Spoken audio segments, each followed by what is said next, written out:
Hey, folks, today is Monday, July 29, 2019. This is Roland Martin Unfiltered, broadcasting live from Providence, Rhode Island, site of the annual Jeffrey Osborne Celebrity Golf Classic. Folks, we're talking Donald Trump playing race card, going after Congressman Elijah Cummings of Baltimore, now blasting Reverend Al Sharpton as well.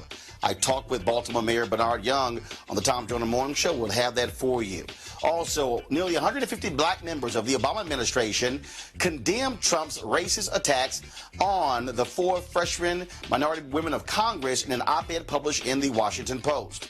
Also, according to a report by the Joint Center for Political and Economic Studies, a large percentage of the African-American workforce is at high risk for being replaced by automation. We'll have that for you.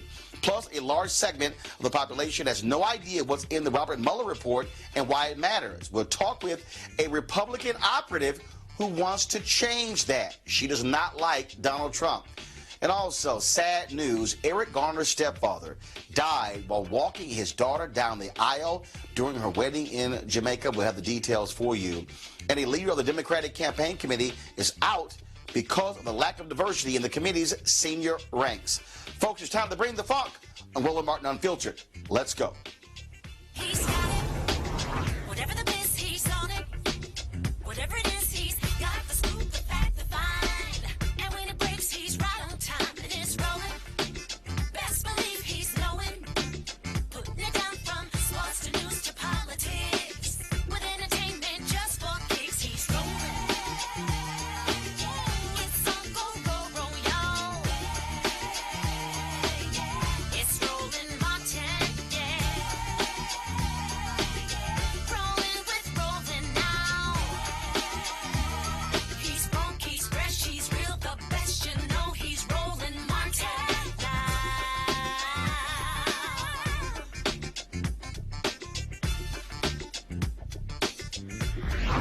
Martin. Hey, folks, Roland Martin here, broadcasting live from Providence, Rhode Island, of course, where the annual Jeffrey Osborne Celebrity Golf Classic is taking place. But we're talking about leading off today, Baltimore. Donald Trump is using white racism. That's what he's doing. Racism against African Americans as a campaign strategy. It is abundantly clear now after his weekend of tweets attacking Congressman Elijah Cummings and the city of Baltimore, saying that the city is far worse and more dangerous than the southern border. He went on to call it a disgusting rat and rodent infested mess. The city of Baltimore fought back when CNN anchor Victor Blackwell, a native of that city, expressed what the whole city felt about Trump's racist attack. Well, you know, the president... Infested. That's usually reserved for references to rodents and insects, but we've seen the president invoke infestation to criticize lawmakers before. You see a pattern here? Just 2 weeks ago, President Trump attacked 4 minority congresswomen. Why don't they go back to the totally broken and crime-infested places from which they came? Reminder, 3 of them were born here. All of them are American. Infested, he says. A week before his inauguration, January 2017, Congressman John Lewis should spend more time on fixing and helping his district, which is in horrible shape and falling apart, not to mention crime-infested. Donald Trump has tweeted more than 43,000 times. He's insulted thousands of people, many different types of people. But when he tweets about infestation, it's about black and brown people. The president says about Congressman Cummings' district,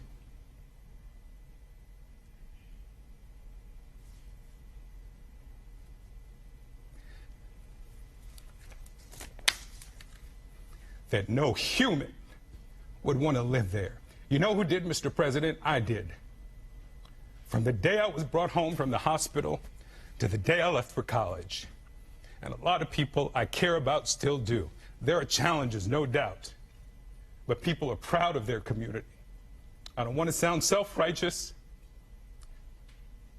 but people get up and go to work there. They care for their families there. They love their children who pledge allegiance to the flag, just like people who live in districts of congressmen who support you, sir. They are Americans, too. In fact, numerous folks over the weekend were tweeting "Stand Up for Baltimore," responding to the comments of Donald Trump. Congressman Elijah Cummings, he also fired back, saying that he not only knows about the issues in Baltimore, he actually goes home every single night fighting for his district. Now, here's how all of this stuff started. Kim Klachik, who you often have seen on this show, actually haven't seen her in a while because she got a little miffed because of a photo that we used of her on social media. So she said, "I'm not coming back again." Well, she, of course, is a black conservative out of Baltimore.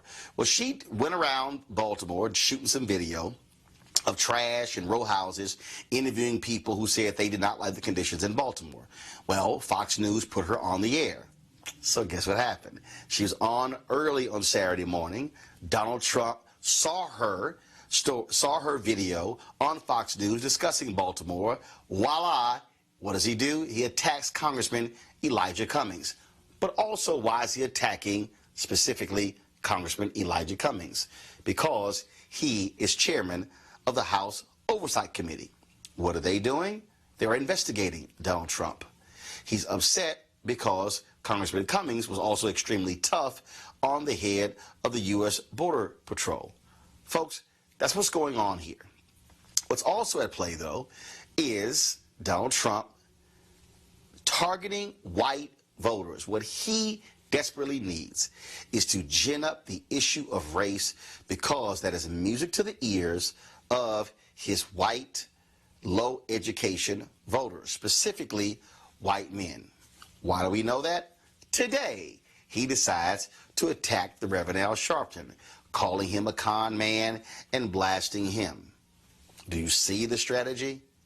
Donald Trump attacked Congresswoman Maxine Waters, low IQ, attacking Congresswoman Frederica Wilson. John Kelly, as chief of staff, did so from the podium. Then, of course, he attacks Congresswoman Ilhan Omar, member of the CBC. He attacks Congresswoman Ayanna Pressley, member of the CBC. He attacks Congresswoman Alexandria Ocasio-Cortez, Latina. He attacks Congresswoman Rashida Tlaib, Muslim from Detroit, who took the place of Congressman John Conyers. We could go on and on and on and on and on with this, but that is what you're dealing with when you talk about Donald Trump. Ron Brownstein of The Atlantic had a story where he broke this thing down, where he talked about Donald Trump and what he is doing, and said he is clearly and targeting white voters, knowing full well that these issues appeal to those white voters in a very unique way. I want to go to my panel. Joining me right now, Dr. Avis Jones-DeWeaver, political analyst at George Jefferson Nuri, communication strategist, R.C. Maxwell, Republican strategist. R.C., I will start with you. Again, you have some Republicans. It's very interesting, R.C., how quiet a lot of Republicans have been. Take Mark Meadows. This is a man who, when he felt aggrieved by being attacked by Congresswoman Rashida Tlaib, he thundered, "Congressman Elijah Cummings is one of my dearest friends." It's amazing, R.C., that Mark Meadows has said nothing about Trump's attacks on his dear friend Elijah Cummings. What's going on here? Well, what's going on is you see the president finally standing up for the contemptible conditions that black residents in Baltimore are living under. Let me read a couple of stats for you. Since Friday, there was 13 people shot, including a 12-year-old boy who died. Furthermore, you can smell the rats. That was an exact quote made by a former mayor of Baltimore, Catherine Pugh. Furthermore, in 2017, there was a film literally called Rat Film. What was that about? Baltimore and their rat infestation. So despite the attempts by people in the media to try to caricature these descriptions from the president as racist, what they are is they're actually a depiction of reality.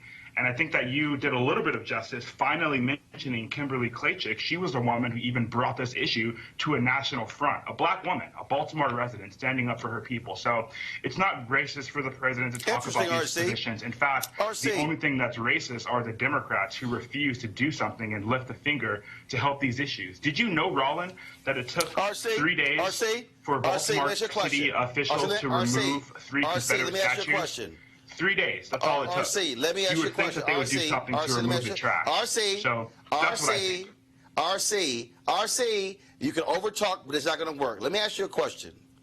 What do you make of Jared Kushner being one of the largest slum lord owners in Baltimore, and based upon lawsuits saying his Baltimore apartments have been infested with rodents, mold, and maggots? Is Donald Trump going to walk down the hall and tell Jared, clean up those apartments?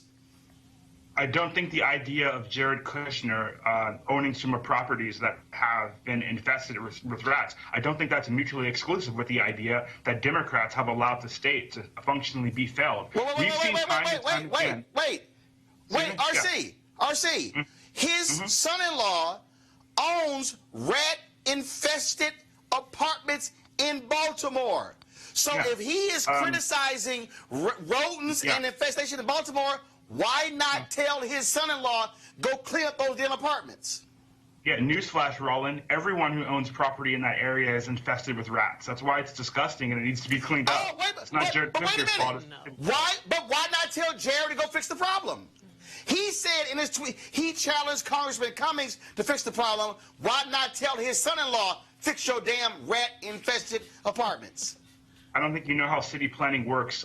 If a private owner cleans rats out of his area, wait a minute. that doesn't mean that the rat now you're making excuses.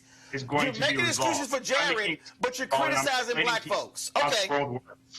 I'm explaining to you how the world works. If Jared Kushner was to eradicate rats from buildings, out of Baltimore, they just return. See, I need popcorn for this. Are you saying that hold up. That film was made about Jared Kushner's, or was it made about the city of Baltimore? Right? You can play these games with other people, but you can't play these games with me. RC, you can't criticize. RC. You cannot. RC, you can't criticize rats and trash in Baltimore and ignore a person who owns rat-infested buildings in Baltimore who happens to be the son-in-law. But RC, before I go to Avis, I got to ask you this: could you please expound on Donald Trump's restaurants that have been cited for rats? You're deflecting from the conversation. This conversation is about black residents in Democrat-ran cities living in rat-infested neighborhoods that have trash just out in the street. This isn't about a restaurant Trump owned by rats in it. This is a joke. This is a joke. RC, nice try. He was specifically criticizing rat-infested places in Baltimore. His own restaurants in New York have been cited for rat infestation. Is that good or bad? That's not the conversation. Is it good or bad for black single mothers to be living in rat-infested neighborhoods in Baltimore? That's not the conversation. This conversation is about. This conversation is not about Trump. Not about Trump. Let me go to Avis. Avis, you got Avis. Avis, you gotta love this here. You gotta love RC saying it's not about Trump when Trump is the one who started the tweeting about rats and rodents. Let's even go back before that. Let's even go back before that. Trump was the one who ran on the motto, "Make America Great Again." Last I checked, Baltimore was in America.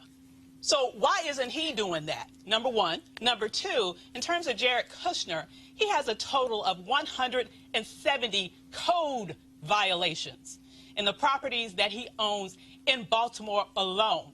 That means Jared Kushner is breaking the law. And that's how that world works. I'm wondering what Jared Kushner is doing for his tenants whom he has avoided correcting the code violations that he has to this day, specifically against the laws and the regulations of housing as it relates in the city of Baltimore. You know, it's very convenient. It's very convenient for this president to continually use, I wouldn't even say dog whistles, I would say out and out racist conversation around talking about majority black spaces, whether they be neighborhoods, whether they be entire countries. He has a way of specifically talking about places that only represent people who look like you and me. I would just have to say finally that I am in full support and agreement of the Baltimore Sun's editorial board when they said that I would much rather live among rats than to be one. Be a rat. Because that's exactly who's inhabiting the White House right now. Roland, let me chime in here. Joy, go ahead. Not only do I agree 100% with Ms. Avis sitting right here, but Donald Trump, in the middle of the unrest in Baltimore in 2015, writes that President Obama had a responsibility to go to Baltimore and to help out. He is now president of the United States, and so where is his responsibility? In addition to that, Donald Trump obviously doesn't understand the division of government. It is not the representative from Congress who cleans up the city. It would be the mayor. He also knows nothing about Elijah Cummings. Elijah Cummings lives in that district, lives in that city all the time. He does not have a home in Washington. He goes to Baltimore every day. And for everybody who knows the 7th District, and I'm from Baltimore, everybody who knows the 7th District, his community is on the uptick. He's creating jobs he's helping the mayor of the city create jobs for that community. That is not the community he should be complaining about. Elijah Cummings is beloved and respected in his community because he is on the streets in that community, making a difference in their lives. This is, like Avis said, not dog whistling. This is an all-out holla. You have to vote for me, white people, because I'm going to support your racism. So, RC, I got to ask you again, since you want to deflect and say it had nothing to do with Trump, how can you criticize rat infestation when your own son-in-law owns those very buildings that are rat infested? Shouldn't he fix the problem? He's the slumlord. He's the landowner. He owns the buildings. Shouldn't it be his job, not the member of Congress, to fix a rodent problem in a building? Or shall you deflect again? I mean, it's a loaded question fallacy, complex question fallacies, faulty premise fallacies. I can name the amount of fallacies that are faulty that your question is premised on. But Roland, you're a very smart person. You know exactly what you're talking about. Let me add one more thing that I do really want to say. You talk about the Baltimore Sun Name what I said that was false. No, RC. Name what I just said that was false. The faulty premise is, number one, that a singular property owner replenishing his neighborhood somehow has an impact on the entire city. Like I said, the Baltimore Sun, that exam editorial board that you talk about, they wrote an op-ed entitled RC, I have to stop you. Were they talking about Jared Kushner? I have to stop you. RC,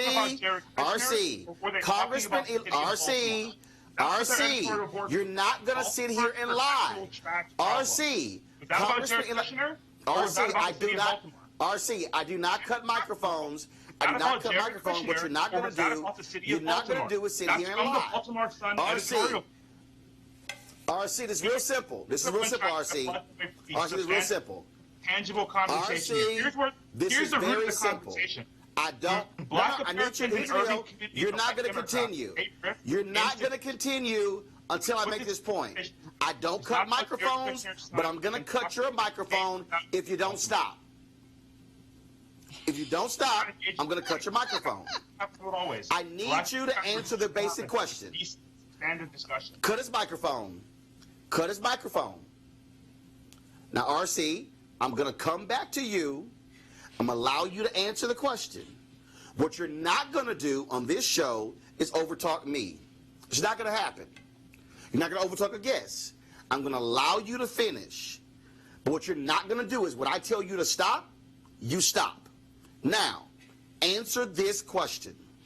If Donald Trump wants Baltimore to be improved when it comes to trash, when it comes to rat infestation, why not say my son-in-law Jared is going to set the example by fixing the problems in his building, and I challenge others to do the same.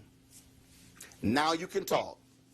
Do you think Jared Kushner is a super of this building? Roland, how moronic are you? Jared Kushner is not sitting and managing this building. You know that. This is a problem of the city of Baltimore. What is the problem with the person managing the building? Does he not hire people to do that? How moronic is it to suggest that he doesn't have employees that apparently are not doing their damn jobs if he has 170 violations and he that he has yet to clear from the books? Why is Jared Kushner breaking the law today?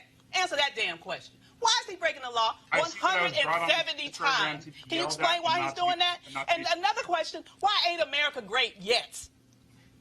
Because he claimed he was going to make America great again, and last I saw, Baltimore is in America. Why isn't it great? And time's ticking. Am I allowed to speak for 30 seconds? Now you want to speak after you've been talking over people all day. Go right ahead. 30 seconds without being interrupted by a loud black Oh, now you know how it feels. Now you know how it feels to talk over how people talk over you. Go right on ahead. You may speak after having a black woman talk over you. Yeah. Go right ahead. Yeah, go ahead, RC. Go ahead, RC. The city of Baltimore has had exactly 2 Republican mayors since 1920.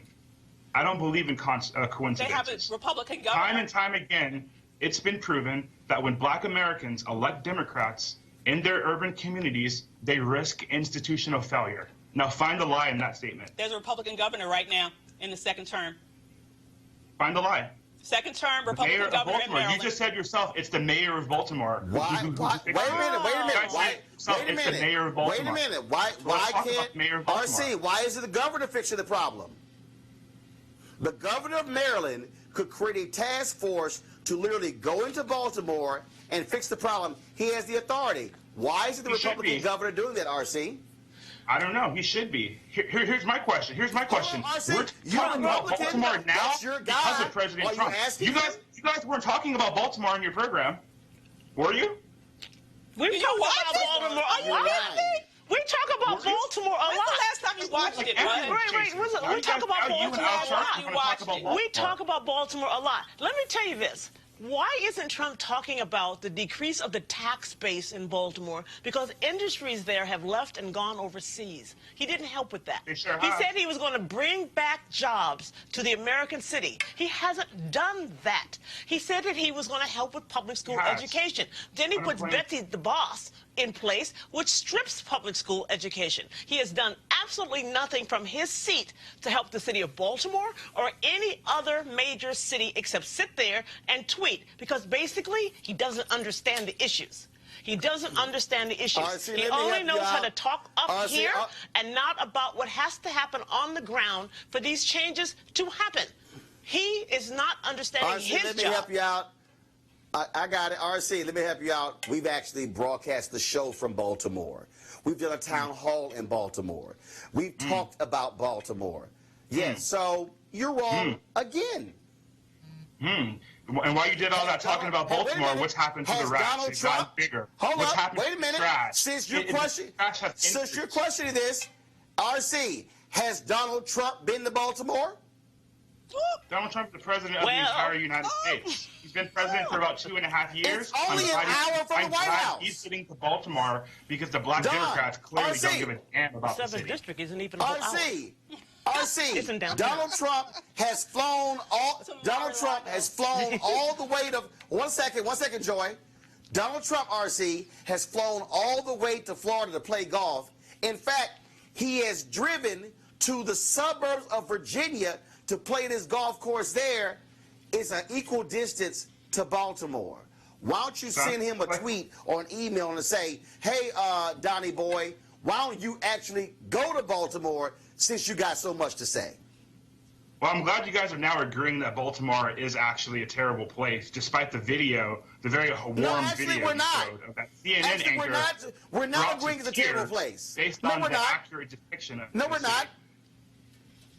We're not agreeing it's a terrible place. The reality is this. There are cities, there are big cities and rural cities. There are towns, there are neighborhoods that need to be improved all over America. In fact, Mick Mulvaney, the chief of staff of Donald Trump, had the audacity to question the poverty rate in Baltimore, even though the poverty rate of the congressional district that he represented was less than 1% of the poverty rate in Cummings District.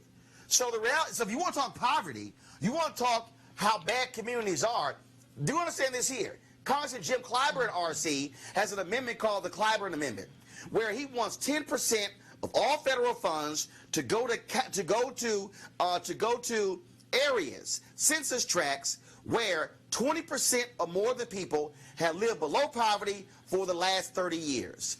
2/3 of those areas are in Republican congressional districts. And Roland, let me add that this is not about Baltimore. Absolutely. This is about Elijah Nope. Cummings and the Oversight Committee. Absolutely. This is about Yep. black people. This is about Donald Trump shoring up his reelection by signaling the people who he thinks are his base, who doesn't care, because he thinks if he gets turnout of his base, he's going to win reelection. He doesn't even realize he actually lost the last election. The Electoral College gave him that seat. He lost the last election. So he really doesn't care about Baltimore, because next week it'll be Chicago. The week after that it'll be Miami. Wherever there is a black representative where he can signal his people, I'm with you, far right, I'm with you, Klan, because there's good people on both sides of that argument.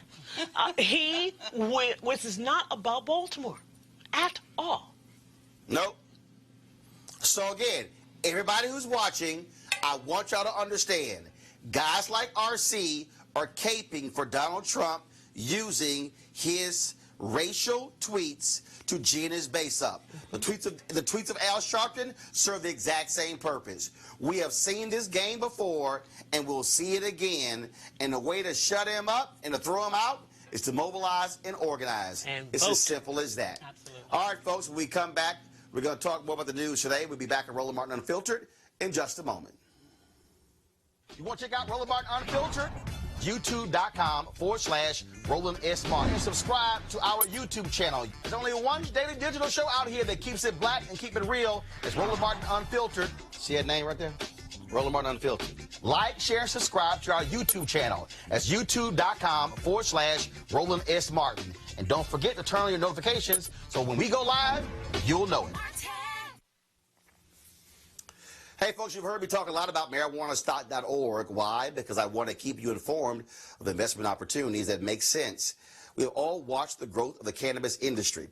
A recent report by New Frontier Data estimates the global cannabis market at more than $340 billion. And we know that marijuana legalization is sweeping the country state by state. We also know that marijuana has a good cousin, the hemp plant, with a much higher concentration of CBD. That means hemp gives you all of the medical benefits of marijuana without getting you high. Until recently, hemp farming was practically illegal in the U.S. and heavily regulated by the DEA. However, the 2018 Farm Bill changed that, making it legal to grow hemp CBD in the U.S. and creating one of the largest commodities worldwide. And they need land to grow all of these plants. Folks, this isn't rocket science. It's just an incredible investment opportunity. And that's where our good friends at 420 Real Estate come in. Their business model is simple. They buy land that supports hemp CBD grow operations and lease it to licensed, high-paying tenants. That's right, they are hemp CBD landlords. And you can get in on the action. My friends at 420 Real Estate decided to do something special for the Roland Martin Unfiltered family. Originally, the minimum investment level was $500. But right now, you can invest in this crowdfunding campaign for as little as $200. That's right, $200 up to $10,000. Let me recap. This is a $340 billion industry that is still growing. And you can participate with as little as $200. To invest, go to marijuanastock.org. That's marijuanastock.org. Get in the game and get in the game now. All right, folks, the Obama administration, more than 150 people, black former staffers for the Obama administration, signed a letter condemning Trump's recent racist go-back remarks aimed at the 4 minority women of Congress who are freshmen. President Barack Obama also weighed in, saying he's proud of how his former staff is continuing to fight for an America that's better. The letter was published in an op-ed in the Washington Post on Friday. Avis, I want to go to you first. I mean, what you have here, and again, guys like RC and the Candace Owens of the world and the rest of them, they can be loud, they can be wrong, they can wear their red hats or whatever, but it is abundantly clear that what Donald Trump wants to do is he wants to have a race discussion. What he wants is he wants to pit races against each other, because he knows these attacks that he is involved in is appealing directly to these low education white voters, the white men who went for him by more than 30%. But the problem, according to Ron Brownstein, is that white women who are working class voters are not necessarily being appealed to with this. So he's actually making a dangerous play here. But this seems to be his only play, because frankly, a whole bunch of people don't like this nasty man. Well, that's true, although I'm not sure that I agree that he doesn't appeal to white women. I mean, we do recall that he won 54% of the white women's vote last time. And I just have, and to be perfectly honest, there were white women under Klan hoods just as well as there were white men under Klan hoods. So let's just be very real about that. But you're exactly right. His specific strategy, and it's not, I'm not even giving him the credit for coming up with it. This is just who he is. But if you remember, his advisor, Steve Bannon, specifically has said that they win when they are racially divisive. And basically what he is looking to do is to really energize his base so they would overperform on Election Day. What he's not taking into consideration is that if the Democrats can get their act together in terms of messaging and in terms of really inspiring their base to turn out in key states, that they can overcome those very slim margins that he won by in key states across the nation last time. It's really about a battle of who is going to energize their base more, and probably there's nothing that can energize people more than being mad, and he's making a whole hell of a lot of people mad these days. I think Joy, that... Joy, yes. Go ahead. No, I think that Avis is right. We can't count on white women to vote against him. But we know from other statewide races since the election of Donald Trump, black women forming together can defeat a candidate. And black men who are allowed to vote because of the criminal justice system, so many black men and women are outside of the system. We need voter turnout. And we also have to understand that pitting race is not new in our history. Using race against us is not new in our history, yet we continue to prevail. We just have to realize and stay connected and stay woke enough to go to the polls and not keep arguing back and forth whether or not it's good enough to vote. We have to vote. This is life and death. Not only is he dog whistling or hollering out to his people, but the streets aren't safe. There are more and more people in those red caps or supporters of the red caps who feel like they can police you on the street. More and more videos of white people deciding you can't come in this building, you can't cook out, you can't. They're feeling emboldened by this. So it's not just about the election of 2020. It's about the quality of life for black people in this country. So RC, real simple. Why are you perfectly fine with Trump making appeals, his racist appeals? You cool with that? You approve of that? Well, look, I don't think that the president is making quote-unquote racist appeals. I think, if anything, the Democrats are the ones attempting to, create an issue with this election over race. Here's something I also will say. I will say that black Americans are now just starting to stand up. I like the little intro where you attempt to kind of disparage people who think like me or people who think like Candace. However, you're failing to acknowledge that this is what the majority of black Americans are really starting to feel like. There's eventually going to be a time in which people who... That's a lie. What street do you Show me the evidence where a majority of African Americans agree with you and Candace. Show me the evidence. That's not exactly what I said. I say a majority of Americans have this growing sentiment that President Trump is kind of stoking at when he talks about things such as the decrepit conditions in Baltimore. Those kinds of things, when the president mentions that, that is going to make Brexit even more of a reality. That's what's going to make black Americans stand up. There's not only R.C. Maxwell. There's not only Candace Owens. Sure, these may be the names that you see in the media, but there's black Americans every single day that I see videos of that are starting to come out and stand up more and more every day, especially when you look at some of the data from a place like Florida, where black women stood up for not Andrew Gilliam, Ron DeSantis. Why? Because of things just out school choice. So you guys are attempting to paint somewhat of a bleak outlook of President Trump's ability to garner support from African-American communities. However, that cannot be farther from the truth based upon things that we've seen. RC, you said a majority of Americans. First of all, you were talking about black folks, then you flipped it to Americans. But a Pew Research Center poll showed that 56% of Americans say Trump has made race relations worse. I'm sorry, where's your data? 56 of Americans can say that President Trump has made race relations worse. That doesn't mean that the Democrats are going to win Wisconsin, Florida, Michigan, Ohio, and states that they need to win. Now you're changing your tune. Now you're changing your tune. Let me give you one more. The Associated Press NORC Center for Public Affairs Research. 57% of Americans considered Trump to be racist. Where's your data?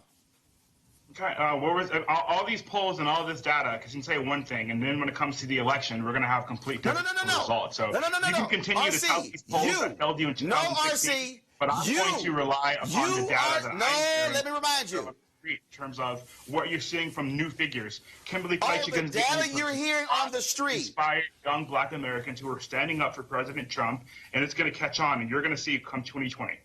Guarantee it. RC, let me help you out with something as somebody who is a veteran at this. Okay? Now, hold on, Joy. Let me help you, RC. Never, ever come on television, come on radio, and say a majority of Americans feel this way if you don't have the receipts. I asked you for the receipts. You can't supply them. You said silent people majority, I talked to on the streets. Why we have the term silent majority. I provided you actual data. Data. We call that receipts. And you can't even respond to it. So again, RC, don't ever do that, because a guy like me will bust you in real time. Go ahead, Avis. Go ahead, Avis. NBC, go ahead, Avis. All polls that says that everyone hates President Trump Go ahead, and Avis. Clinton. Cling on to your flawed data. My name is Avis. RC, stop talking. Avis's turn to talk. I just thought it was Avis's turn to talk. Avis, go ahead. Thank you. I just thought it was very interesting that he alluded to a silent majority in the most recent election that we had. In terms of Congress, we literally saw a blue wave in terms of a huge takeover of the House. And so I find it very interesting that this silent majority was so silent that apparently they decided not to even vote. I also kind of remember recently seeing a video of a young black man who was, and I suppose perhaps is rethinking his support of President Trump after the tweets that Trump specifically put out telling the 4 black women of color congresswomen to go back to where he came from. Now, inexplicably, he says that comment came out of left field, which I don't understand how he got that interpretation. But then he goes on to say that it really caused him to really question, what was his motivation and the fact that he was perhaps racist. And he specifically said out of his mouth, a black Republican who was a pro-Trump Republican specifically said that other friends of his who are also formerly Trump supporters are now going on to support people like Joe Biden and Kamala Harris because now they see him for what and who he is, which is, of course, a racist, intellectually deficient, as well as a very evil and hateful human being. I think that... Joy, final comment. Okay, I think that people like RC and the gentleman that Avis was just referring to, who we saw last week on this video, actually do believe that they were the good Negroes and that they would be accepted by this president and its races because you are different. And then they're surprised when they get lumped in with the rest of us out in the field. And so now they're in shock, and they can't defend it. RC, you can't defend it. This gentleman couldn't defend it, and neither can anybody else because you are still a black person. And he's not saying, oh, just those black people I don't like go home. He's saying all y'all go home. Now, I'm actually at home. So, but I just don't, you can't separate yourself from the rest of the race because it's convenient for you. It's all of us. Attack is on all of us. To silence black people that you disagree with, Joy. I would not want to silence the black people I disagree with. I would just want facts and figures. I'm not trying to silence you. All I'm trying to tell you is that you're not thinking logically. You're not thinking logically. You are thinking. I'm not silencing you, RC. RC from Roly Poly, right? RC, because black voices that are silence you. Protected, right? RC, I can't silence you if I'm the one who brought you on the show. What I will not do is let you lie. That's not going to happen. Okay.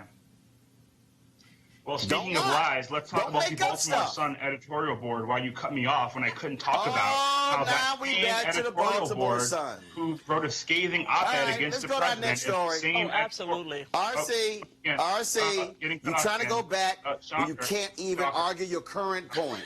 All right, here's our next story, folks. There's a large segment of the population that has no idea what's in the Robert Mueller report and why they should even care. They get their news from Fox, and they're shocked to hear that the Mueller report didn't completely exonerate Donald Trump. As we head to the 2020 election, it's important for Democrats to reach and inform that section of society, but also conservatives. Joining us with a novel approach to doing that is longtime Republican strategist Sherry Jacobus. Sherry, how you doing? Roland, appreciate it.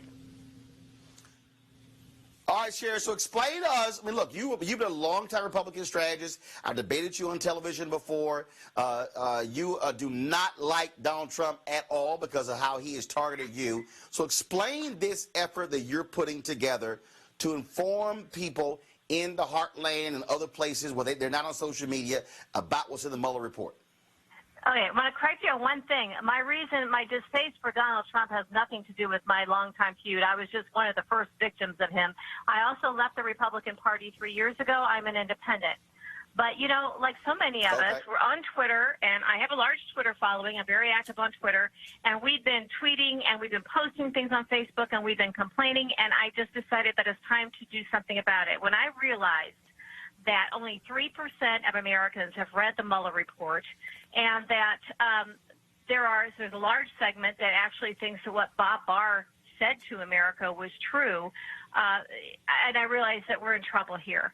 If you read the Mueller report as a United States citizen, you need to have a clear view of what it is. So I thought, you know what?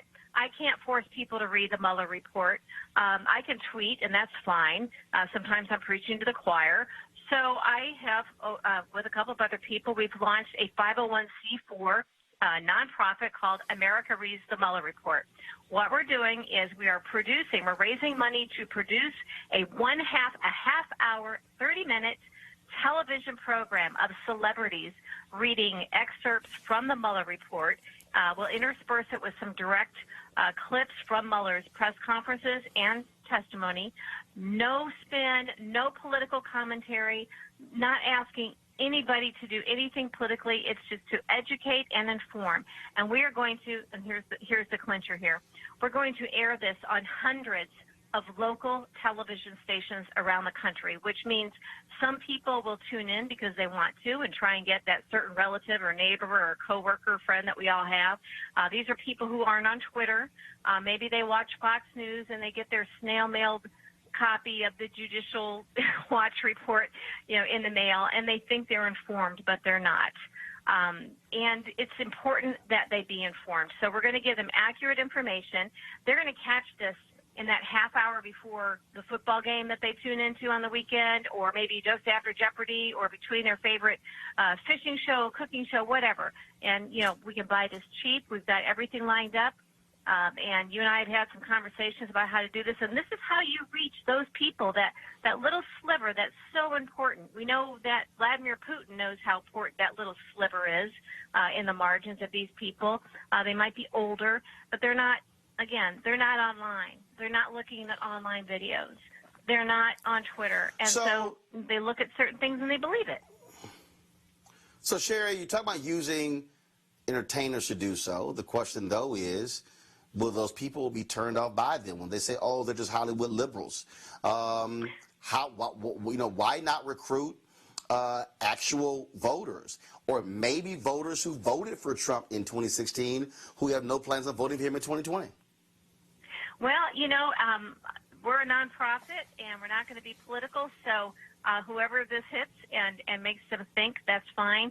These are celebrities who want to be involved, and I don't even think you can call them liberals. I think once, you know, more and more Americans are looking at what we have in the White House, and all they want is the truth, and the truth is hard to come by.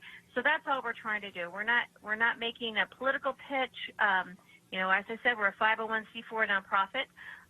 But we do think it's important that people be familiar what's in it. So if you've got a favorite celebrity, maybe somebody, you know, if you're a little bit older in a flyover state, you know, it might be a celebrity it might not be a pop star right now, but it's somebody that you recognize, somebody that you wouldn't necessarily think of as a liberal. And all they're doing is they're volunteering. And I've gotten a great response, by the way, from the Hollywood community. Some have contacted me personally. Some are going through agents. And they just really want to do their part, and this is what they can do. And if people say they don't like celebrities, well, okay, so be it. But they're taking their time, donating their time, by the way, and they want to do this. And so, you know, this is a way to get some attention. It is TV. It's local TV.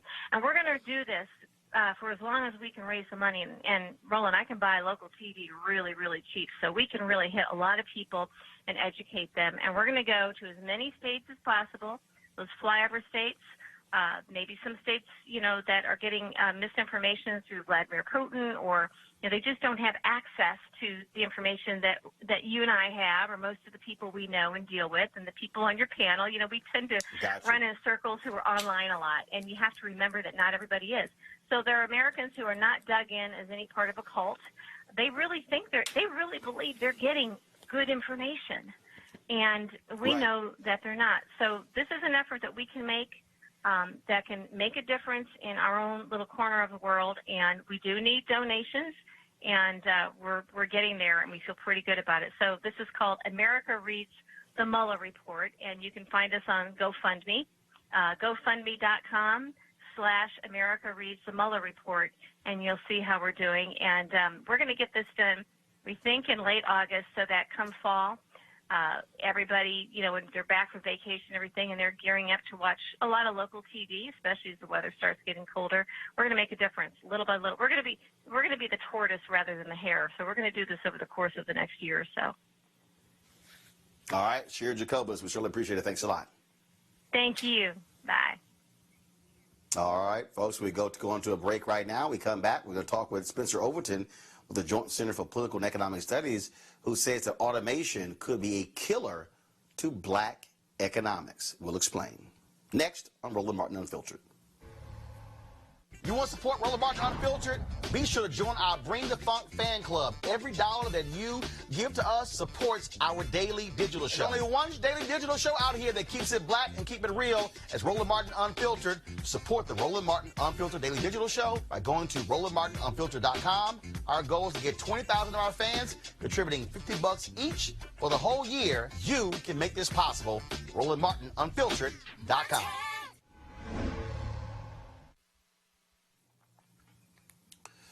All right, folks, welcome back to Roland Martin Unfiltered. Let's talk about this issue of mobility. We have seen automation be a huge deal all across the country. How many companies have changed their methods of employing folks as a result of automation? Well, what are the impacts on African Americans? Well, the Joint Center for Political and Economic Studies, they have put together a report on that lays out what that impact could be and how it could hurt African Americans. Joining us right now is Spencer Overton, CEO for the Joint Center for Political and Economic Studies. Spencer, what's up? Hey, Roland. Thanks for having me on. Appreciate it. All right, so let's break this down. Yep. How will automation hurt black economics? Right. Well, we go to the drugstore and you have a kiosk rather than somebody working behind the cashier. You know, a lot of people are ordering things from Amazon, and there are a lot of black people who work in retail who maybe don't have the same jobs they had before. So the economy is changing as we roll in with autonomous vehicles. there could be more significant changes. Black folks are 3 times more likely to be taxi drivers than white folks. So we talk about automation and the impact on black folks, and it could be very significant. Now, here's what we did in terms of this report. We went out and we talked to over 500 black folks and 500 folks from different groups, and we wanted to get their take on the future of work, what we should do to move forward. We found that black folks overwhelmingly think that the federal government needs to take a significant leadership role in terms of getting people prepared for the future, ensuring that people have the skills for the jobs of tomorrow. Black folks wanted free college and free training for folks who were displaced. Black folks were very interested in training. They were very interested in both employer-provided training and then also government subsidies in terms of training. So your presidential candidates are getting together in Detroit, and I think they need to pay attention to the future of work, particularly with regard to black folks. So the reality is automation is about technology. Right. Technology is changing the game. So look, people out there are ordering stuff off Amazon. They're preferring not to go to the store themselves, walking or driving or whatever. So, all right, if this is happening, it's not just affecting black folks, it's affecting everybody. I mean, you're not going to slow down technology. So what's the solution? Right, that's absolutely right. I think the solution is really this training, education. Let's see where the puck is going. For me, a great movie is Hidden Figures. And you remember there, the black women who were the mathematicians, woman, she basically saw the IBM was coming. And so she went to the library, she learned Fortran herself. She didn't just learn it for herself, she actually taught it to her group of women, right? And then when the IBM came, they were the ones who were ready to go in and operate it. So there's a similar question now in terms of the new jobs that are coming along. How can we just have agency as black folks, see what's coming along and get in that, as opposed to just waiting till after the fact and waiting for some crumbs and say, oh, we're 12% of the population, give us 12% of the jobs. How do we get in and get the bulk of lucrative jobs? And training and education is a part of that. Roland, you remember the recession of 2007, 2009, like 4 of the 5 people who lost their jobs had high school or less in terms of their education. In terms of the jobs that came back since the recession, like 98% of those were the people who got them had either an associate's degree or a bachelor's degree or some other skill in addition to high school. So, and the people who are most at risk to automation are those people who have high school or less. So getting skills now for relevant jobs, and I'm not talking about the fly-by-night for-profit colleges that'll put people in debt. I'm talking about real skills for in-demand jobs. Getting those skills now, I think, is critical. All right, then, Spencer Overton, Joint Center for Political and Economic Studies. We certainly appreciate it. Thank you so very much. Thank you so much, Roland. All right, folks, some sad news here. The stepfather of NYPD chokehold victim Eric Garner died on Friday in Jamaica from an apparent heart attack while walking his daughter down the aisle at her wedding. Ben Carr had been in Jamaica with other members of the Garner family for the wedding of Leisha Garner, Eric's sister, when he suffered a medical emergency. His death comes just 1.5 years after Eric Garner's daughter, Erica, also died from a heart attack shortly after giving birth to her second child. We certainly want to extend our condolences to Gwen Carr as well as the Garner family.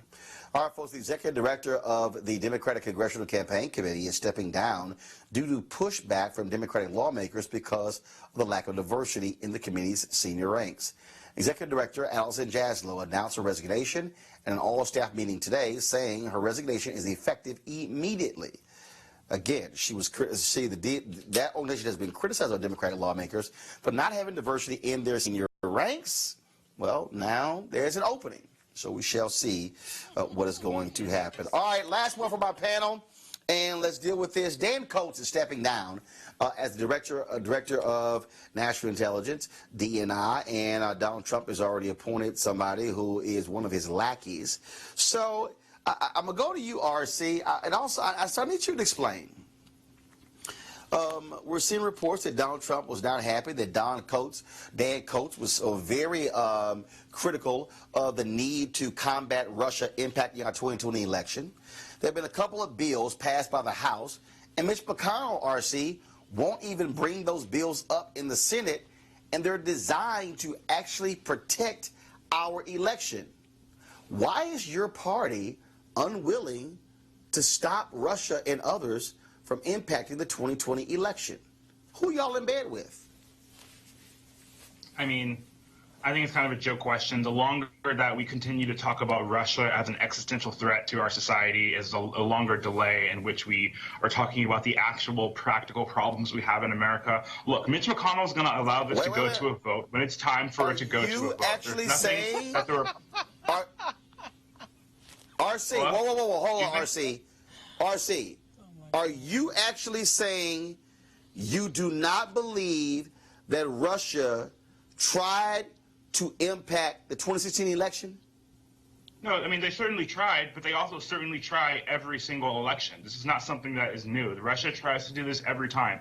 The notion that Russia creating some bots online somehow made the election go to Donald Trump, though, that is the statutory problem with the question that you are posing. And that's the problem with this narrative about Russia in general. Look, Russia isn't what made Rust Belt voters feel disaffected and disillusioned by Democrats, right? So we can continue talking about Russia, and sure, Mitch should allow that bill to go to a vote, but this is just smokescreen and just a little bit more of a cheap political stunt by the Democrats, just like that little Sherry Jacobs attempt to have celebrities read the catastrophic Mueller report. Roland, please let me talk.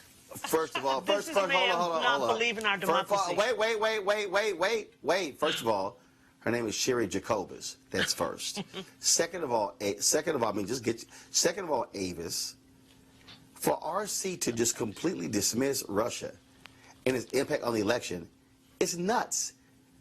Dan Coates has talked about it. The report last week said they tried to go after all 50 states. We have evidence that they actually access the voting records to counties in Florida. But RC's like, it's no big deal. Let's just have brunch and just have a little fun. Right, because, you know, he's betting on the fact, and as well as Mitch McConnell, who happened to get campaign contributions from voting machine companies, by the way. You know, a whole lot of campaign contributions. You know, that sounds kind of swampy to me. I don't know about you, but I kind of remember somebody saying they want to clean up a swamp, and the swamp still seems to be here, and it seems to be worse than ever. But I'll just say that, you know, what's going on here is very clear. You have someone who sat in the Oval Office and basically invited the world to tamper in our elections, who has basically put America up for sale on the auction block to the highest bidder. And I think it's very interesting that a party that likes to talk about love of country, that a party that likes to claim that they are in favor of democracy, is doing everything they can to undermine democracy and to play footsie with some of the most vile, autocratic governments in this nation, including putting the American voter somehow behind the interest of foreign interests that, in fact, are not in favor of doing anything to help this nation. In fact, they're foreign bodies that have for generations worked very hard to do everything possible to undermine the nation. And unfortunately, it seems like they're very successful. Every president since Franklin Roosevelt has understood the Russian commitment to undermine the American economy and the American democracy. Every president, every premier of Russia, from Stalin to Khrushchev to Brezhnev to now Putin, and everybody in between, has a commitment to have the control of the world. That is not for question. And for this president to sit back and put our democracy up for sale and be inconvenienced by whatever his personal thing is that Putin has on him is treason. And I'm surprised we don't hear the word treason more often. Yep. We know who they are. They have identified themselves with flying colors. And we keep letting this president commit this level of treason. Absolutely. Well, I just find it remarkable that Republicans, this is the same party of Ronald Reagan. Tear down that wall, Mr. Gorbachev. Right. All the evil empire. And now guys like RC go, no biggie. We got other problems. It's just Russia. Right. No biggie. All right, folks. It's been a great day. I want to thank RC for the entertainment. Again, RC, when you come on this show, bring your facts, RC. Don't want to get embarrassed. Thanks a bunch. Avis, Joy, I appreciate it as well. Hey, folks, if you want to support Roland Martin Unfiltered, please go to RolandMartinUnfiltered.com. There's no show like this. We bring the funk. We cover the issues that matter to us most importantly, and we do this for you. Tomorrow we're going to have, of course, we'll hear from some folks here at the Jeffrey Osborne Celebrity Golf Classic. It's been a ball. Smokey Robinson, Ahmad Rashad. Man, so many folks who are here. Mike Phillips, Flex Alexander, and so it's always a good time here. And so I'll see you guys tomorrow. Again, we want you to support us. Join our fan club. Every dollar you give goes to support this show. I know that a lot of people, they like, man, send me a mug or send me a cup or send me a shirt. Look, all that stuff costs money, but the fact of the matter is every dollar you give goes right into this show because we want to be able to have the kind of discussions you're not going to get on any of these cable or broadcast networks. All right, folks, I got to go. You have an absolutely great day. Holla!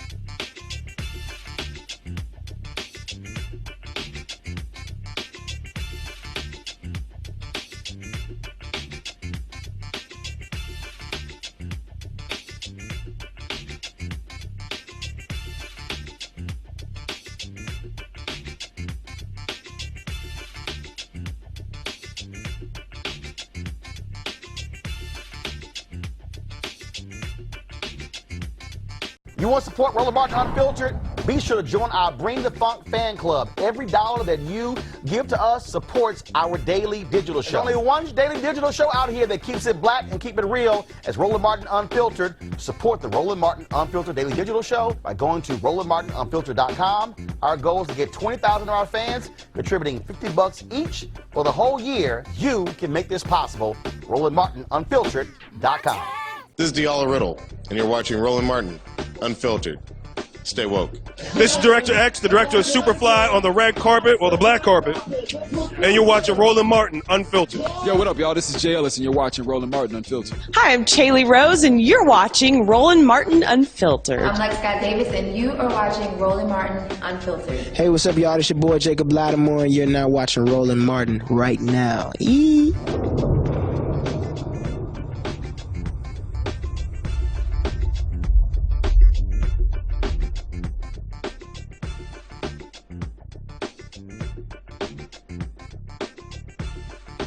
want to check out Roland Martin Unfiltered? YouTube.com/Roland S. Martin. And subscribe to our YouTube channel. There's only one daily digital show out here that keeps it black and keep it real. It's Roland Martin Unfiltered. See that name right there? Roland Martin Unfiltered. Like, share, and subscribe to our YouTube channel. That's YouTube.com/Roland S. Martin. And don't forget to turn on your notifications so when we go live, you'll know it. Hey fam, want to check out Roland Martin Unfiltered? The blackest show on all of digital, cable, and broadcast. Check out our audio podcast. There's only one daily digital show out here that keeps it black and keep it real. It's Roland Martin Unfiltered. Press play.